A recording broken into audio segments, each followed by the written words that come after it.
The universe is not slowing down, it's speeding up. By the 1990s, scientists had firmly established that the universe was expanding from the Big Bang. The debate was simply about how fast it was slowing down, because everyone assumed gravity must eventually be pulling it back together. That assumption collapsed in 1998, when two separate teams of astronomers, measuring light from distant supernovas, discovered that the universe's expansion was not slowing at all. It was accelerating. Something was pushing everything apart faster and faster. They had no idea what it was, so they named it dark energy. To this day, scientists still don't know what dark energy actually is, but it makes up roughly 68% of the entire universe. Dinosaurs had feathers. For over a century, Tyrannosaurus rex was depicted as the ultimate terrifying reptile. Giant, scaly, and cold-blooded. Every museum, every movie, every textbook showed the same image. Then in the 1990s, feathered dinosaur fossils began emerging from China, and protein analysis of preserved T-Rex tissue revealed something nobody wanted to accept. The closest living relative of T-Rex is the chicken. Scientists now believe it very likely had at least some feathers. The most feared predator in history was essentially a massive 40-foot bird, the doctor who drank bacteria. For decades, the entire medical world was certain that stomach ulcers were caused by stress and spicy food. Millions of patients were put on lifelong antacid medications and told to relax. In 1982, two Australian doctors named Barry Marshall and Robin Warren discovered a bacterium called H. pylori living in ulcer patients' stomachs. The medical community met their findings with deep skepticism and ridicule. So in 1985, Marshall did something extraordinary. He drank a live culture of the bacteria, and within a week began suffering stomach pain and symptoms of acute gastritis. He then biopsied his own stomach, confirmed the infection, took antibiotics, and was completely cured. The whole world had been wrong. Today, stomach cancer is almost gone from the Western world because of what those two men proved. Continental drift. In 1912, a German meteorologist named Alfred Wegener looked at a map and noticed something strange. The coastlines of South America and Africa fit together like puzzle pieces. He proposed that all continents were once a single landmass that had slowly drifted apart over millions of years.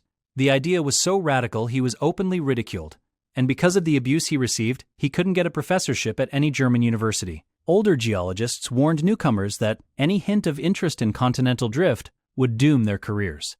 Wegener died in 1930 without ever being believed. Then, in the 1950s and 60s, new ocean floor mapping revealed the mechanism he was missing.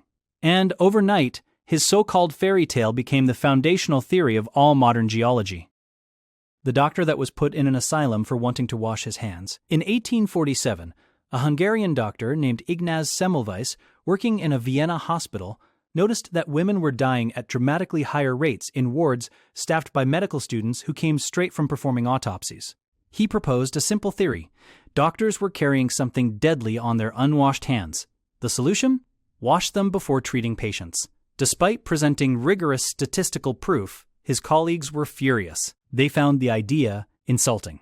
He was dismissed, discredited, and eventually committed to an asylum, where he died at 47.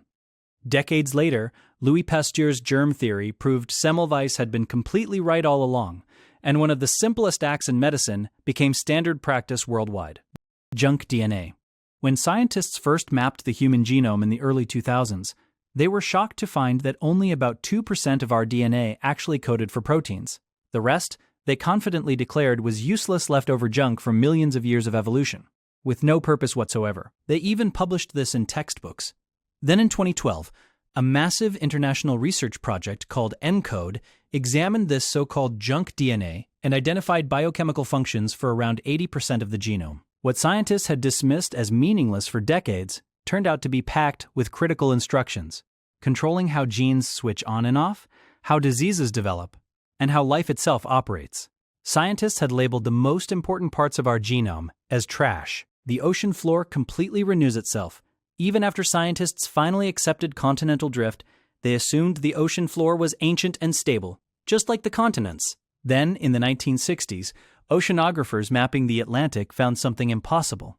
A giant underwater mountain ridge running the entire length of the ocean, with brand new rock forming at its center.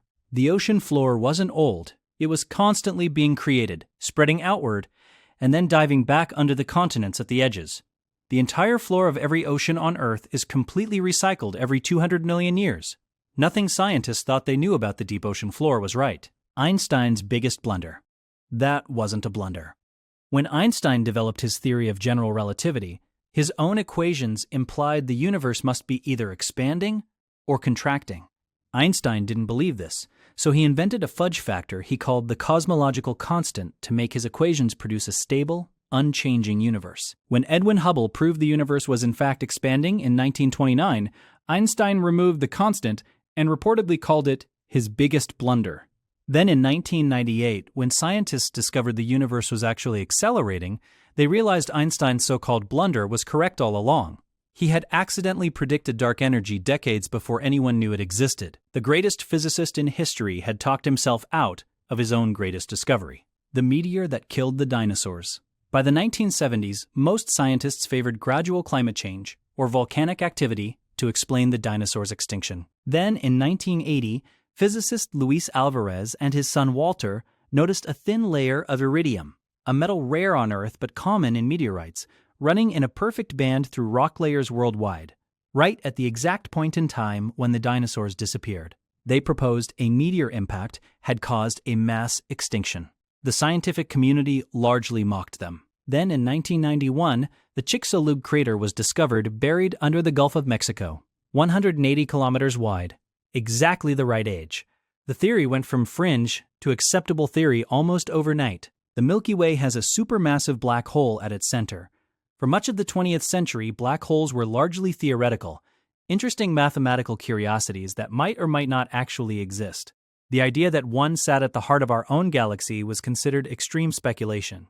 Then decades of observations tracking stars at the galactic center showed them orbiting something invisible at incredible speeds, something with the mass of 4 million suns compressed into a single point.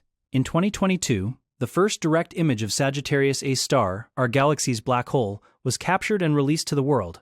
What was once dismissed as probably not real now has a photograph.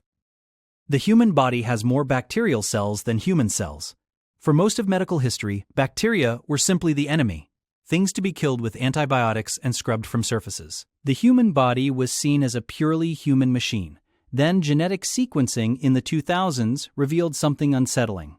The average human body contains roughly as many bacterial cells as human cells, possibly more, all living in a vast ecosystem called the microbiome. Far from being invaders, these bacteria regulate the immune system, influence mood and mental health, control digestion, and may play a role in conditions from obesity to depression. The body scientists thought they fully understood was actually a walking, breathing ecosystem they had barely begun to study. Prions, the new type of disease. Science had one unbreakable rule. Diseases are spread by things that contain DNA or RNA. Something without genetic material simply cannot replicate or cause disease. That rule was shattered in the 1980s when scientist Stanley Prusiner proposed that mad cow disease and other brain-destroying conditions were caused by misfolded proteins, with no DNA whatsoever. He called them prions. The mechanism was almost unbelievable. A normal healthy protein gets corrupted into the wrong shape and then, like a domino effect, forces every healthy protein it touches to fold the same wrong way, spreading destruction through brain tissue with no genetic material involved at any point. The scientific community called him a crank. He was awarded the Nobel Prize in 1997. And today, scientists suspect the same prion-like mechanism may be quietly driving Alzheimer's, Parkinson's, and ALS, some of the most devastating diseases on the planet.